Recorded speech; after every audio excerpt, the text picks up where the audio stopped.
Hello everyone. In this video, we will see how to make a blank highlight name on Instagram. So let's get into it. First of all, let's navigate and open the Instagram app on your phone. Once you are in, go to your profile from the bottom right corner.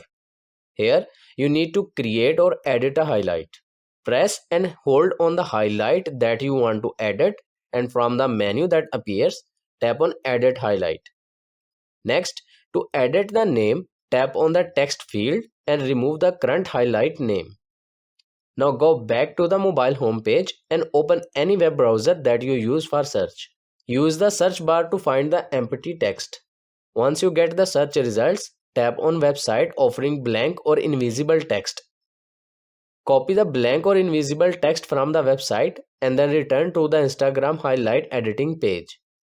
Paste the copied text into the name field and from the top right corner, tap Done to save the changes.